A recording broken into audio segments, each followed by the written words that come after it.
to HERPath, the podcast for busy women looking for purpose, health, and happiness. Today we're diving into a topic that touches many of us. It's called people pleasing.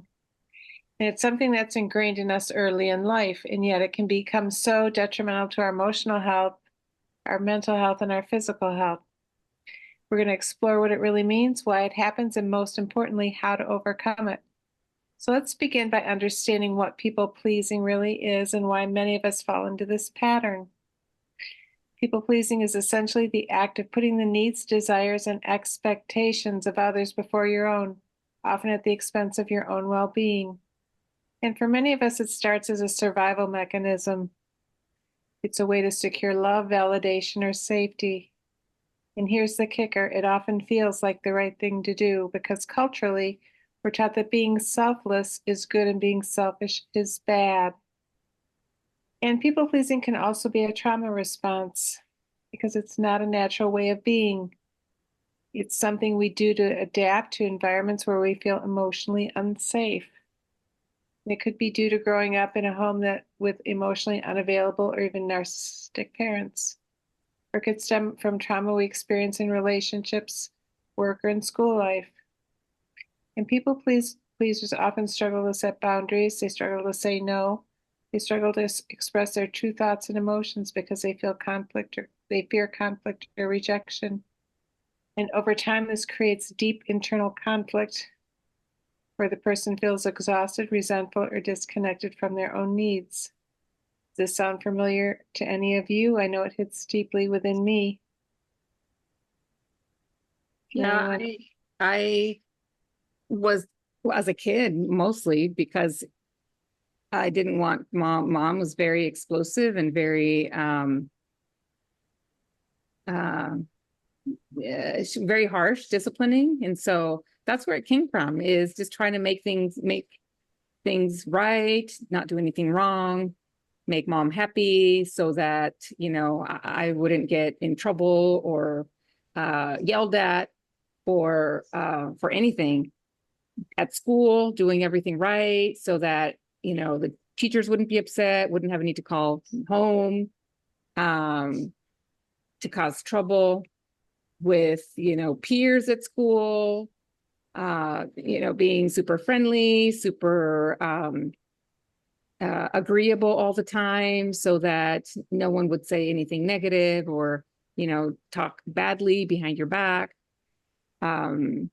And I learned that over time, I lost my voice. I didn't have a voice. It was an echo of what everyone else wanted and what made everyone else happy.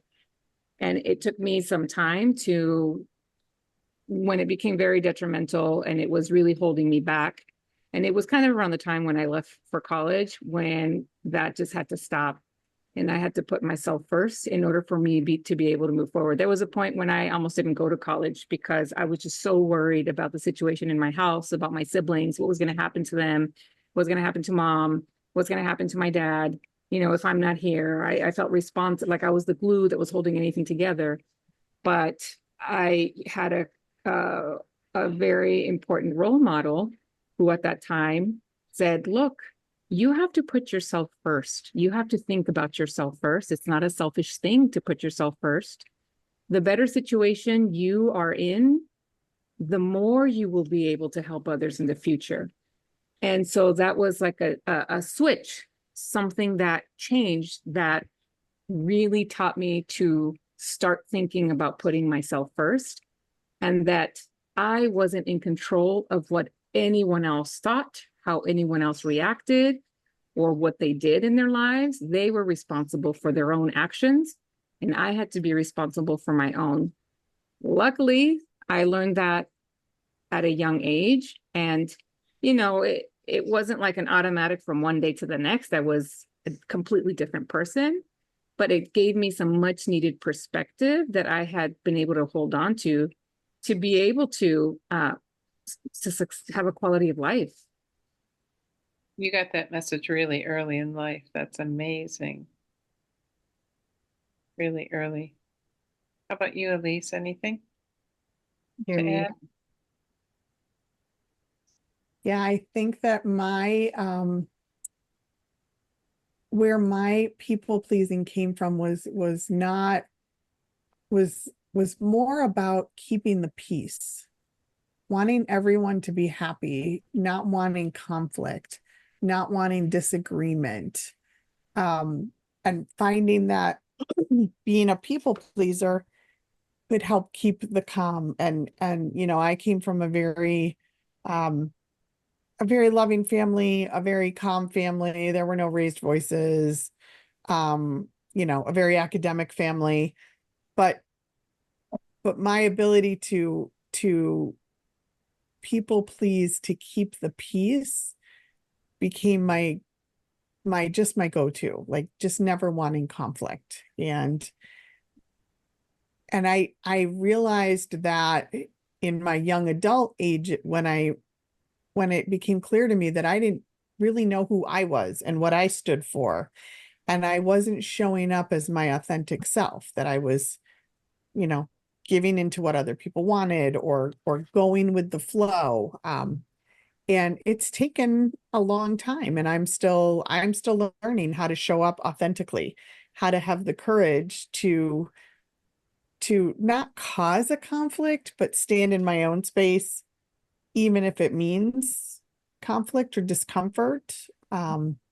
So I I think there's so many different ways to be a people pleaser. I think Gabby, yours and mine are so different. Nancy, I know your story too, and there's so many ways to do it, but finding our authentic selves and finding our voice. And I know we've had past, podcasts about finding your voice and speaking your truth, but I think this is one of those root causes.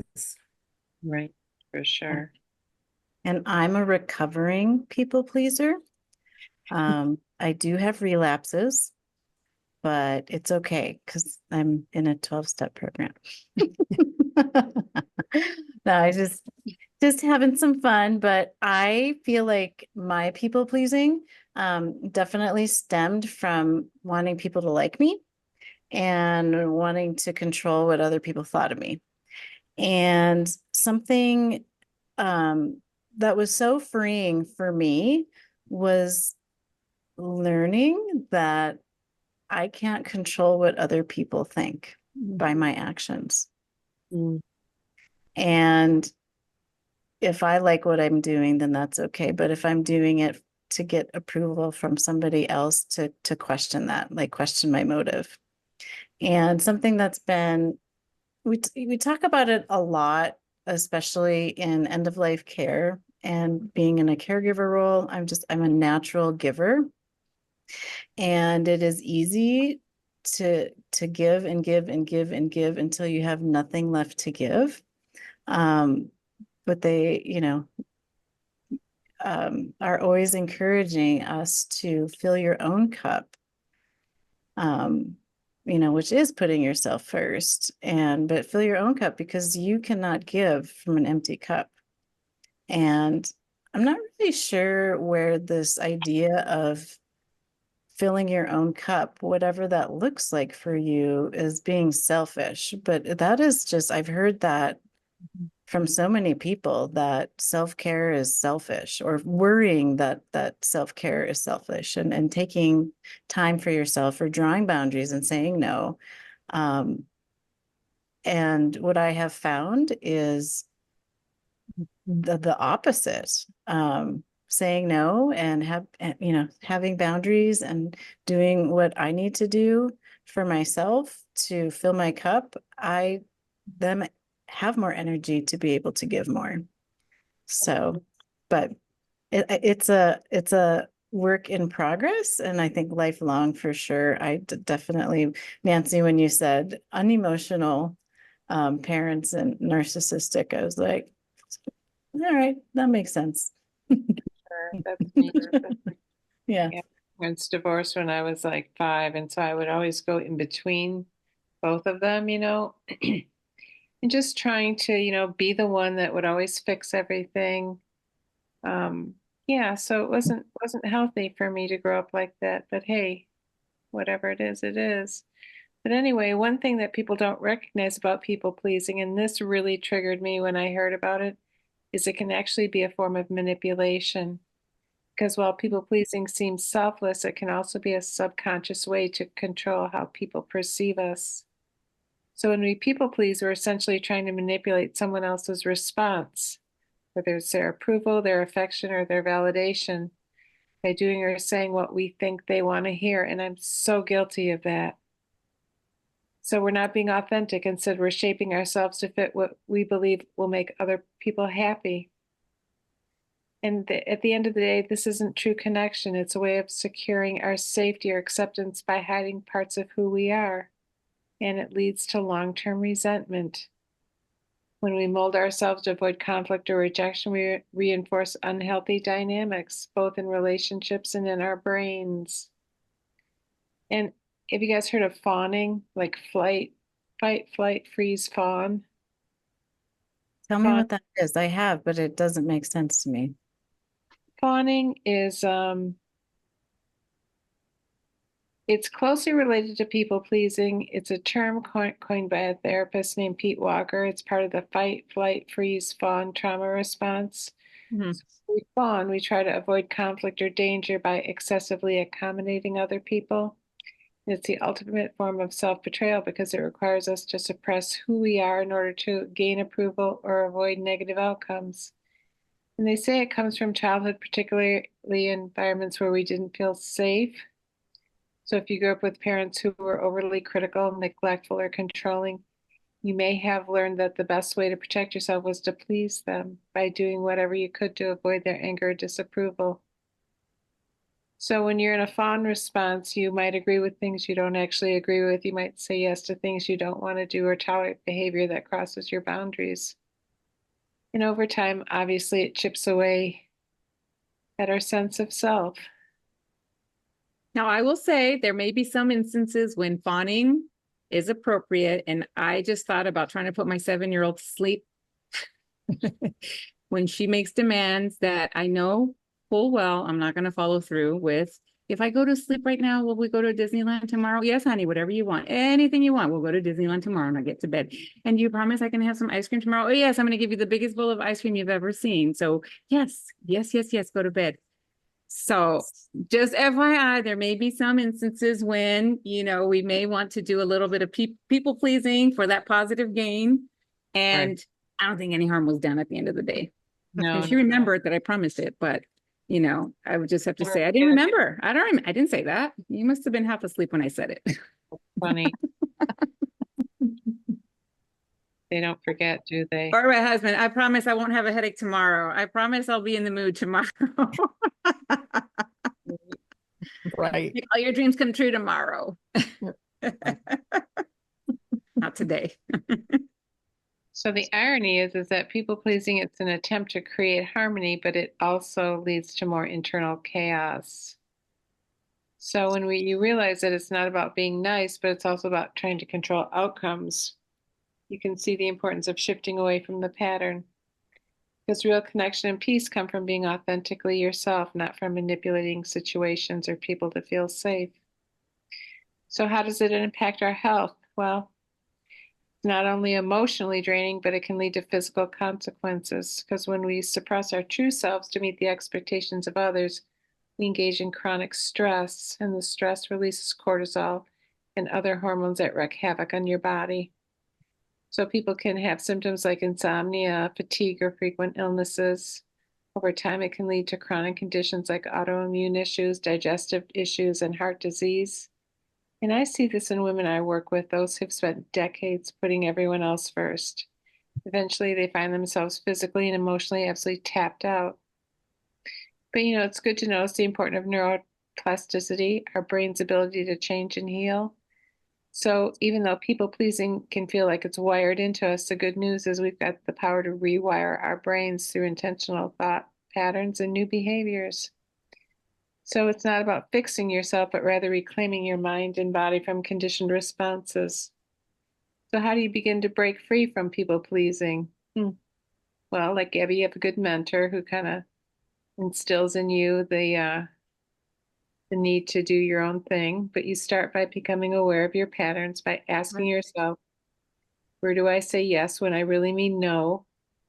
Maybe in what situations do I feel like I have to be someone that I'm not? Maybe asking what relationships leave me feeling anxious or drained. But awareness is always the first step. And once you recognize the patterns, you can start the process of reprogramming your own response. In coaching, we call it mind management, the idea that we can actively shape our thoughts and create new neural pathways. And it can be as simple as practicing saying no without feeling guilty, which is interesting, or setting small boundaries to protect your energy. And one thing I like using with my clients is something called the pause. So when you're in a situation where you're about to default to people pleasing, you just kind of pause, have a moment, take a breath, and say, am I doing this because I truly want to or because I feel obligated? And just this moment of reflection can create the space you need to make a different choice. And another piece is self-compassion, because people pleasers tend to be hard on themselves, always striving for perfection or validation. Learning to give yourself grace, allowing imperfection can be revolutionary. We know that healing is not linear and it's okay to take small incremental steps. So ultimately, breaking free from people pleasing is about reclaiming your authentic self. When you stop pretending, suppressing, or fawning, your nervous system can actually let go and relax, and you open up to more creativity, more connection.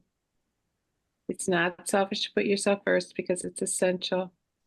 When you start setting boundaries and honoring your needs, you'll find that relationships that are meant to be in your life are there, and the ones that don't, well, maybe it's time to reevaluate them. So, anything else, you guys? You know, I want to talk a little bit more about breaking that cycle of people pleasing, because I think that that is it's so hard, but it's so important. And, you know, when I'm coaching my clients who are constantly putting everyone ahead of their own needs, it's a really hard pill to swallow to start to think about prioritizing yourself. And society does not smile at that, right? Society expects women to be people pleasers to some degree. Because And when I say that, we were raised to be the good girl. yes, we were raised to be the good girl. And when I challenge that with my clients, there's a lot of emotion that comes up. There's a lot of resistance, but then there's also I truly don't know how to do this, because it's people pleasing is around me. It's how I was raised. It's what's in the media. It's everywhere. Yep. So I guess I want to explore a little bit. How do we break that? I don't know if it's a stigma or it's a cycle of people pleasing. How do we create an environment and a society where it's okay to prioritize ourselves and be our authentic selves? I think it's so being aware of when you're people pleasing, first of all, knowing kind of when it came in and why it came in, and that, it totally is something that came in as a protection device. So being compassionate with yourself. And beginning to say no without an excuse. Just say no or no, thank you. No, not like, no, I can't because blah, blah, blah, blah, blah. It's like, no, no, thank you is a nice first step to do. And recognizing like, okay, I feel like saying yes when I want to say no, but it's that incongruency in the body that is not healthy. So Yeah. just being aware of when you're in, I think being aware is huge, because then, maybe the next time or the time after that, you'll actually do it and say no. Yeah, I like that. Right. Yeah. And piggybacking on that insight.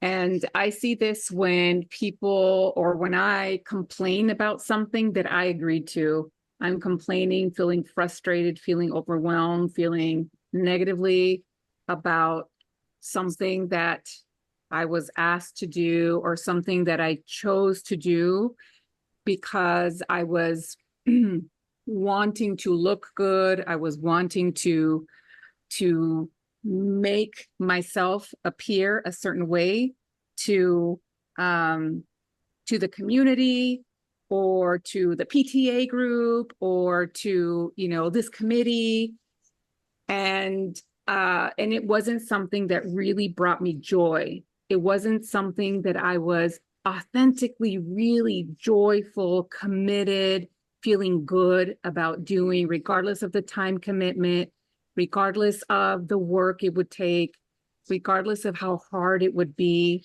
complaining and blaming everybody else, when this is something that I chose to do, but the intention behind it was to have the appearance of, or to have the perception, or to not, let me change that, rephrase it, to have everyone like me, so that I look like, the good mother, the good doctor, the good community leader, to make them have that perception, which in a sense is to people please, not because I really wanted to do it, not because I felt my heart was 100% in it. And acknowledging that, having that insight over time, then will allow you to break that cycle. When you notice the things that you are feeling negatively about, that are overwhelming you, that are complaining you, are things that you have the choice to continue to embark on or not. Yeah, that makes a lot of sense, doesn't it? But it can be muddy and foggy because of the expectations out there. But sometimes it's going against those expectations and really being true to yourself. That is where the magic comes. And that is the scariest thing. It is. Or if Yeah. Just this past week, or maybe I've had 2 requests to be a director of something. I'm sorry, I am unable to do it. And I don't even give a reason. I just don't want to. I may have time. I think I don't want to. I just don't want to. I think a byproduct of that too is like building self-confidence. The more you practice saying no with unapologetically and without excuse, putting up boundaries and questioning your motives behind doing something before you do it. Yeah. Volunteer for this committee? No. Well, it's really important to the kids. Yeah, but I don't want to. I love Come to watch this event. I don't want to go to that track meet. I'm sorry. It's too early. I want to sleep. Everybody was fine. Nobody died. Nobody felt, That's hilarious. One of the questions that I love to ask my clients when we're talking about releasing the people pleaser, right, is to say, what is the worst that could happen? Right. And that question catches clients off guard. So what? Let's go there. So What is the worst thing that could happen? Mm-hmm. And they'll come up with something, and I will just say, and so what? Right. And it's so disarming. So I would give that to our listeners as kind of a self-coaching opportunity, as you start to get into this swirl of I have to people please. To your point, Gabby, I don't want to do it. I don't want to be on this kid committee. I don't want to do it. What's the worst that will happen? And so what? It's never as bad as we make it out. When we have to actually start putting those pieces together, when you ask that question, you have to speak the truth, and it's always more benign than our thoughts. 100%. Awesome. So to everyone listening, I encourage you to take this journey of self-discovery. It's time to move away from people-pleasing and fawning and step into a life that feels authentic and aligned. Remember, you're worthy of love, care, and respect without having to earn it by sacrificing yourself. So if this topic resonates with you, I invite you to take one small step today towards reclaiming your true self, whether it's saying no to something that doesn't serve you or setting a boundary with someone. Remember that healing starts with intention. Until next time, take care of yourself and remember you're worthy of living life on your terms. And as always, if you found this to be helpful, give us a like. Take care. Bye-bye.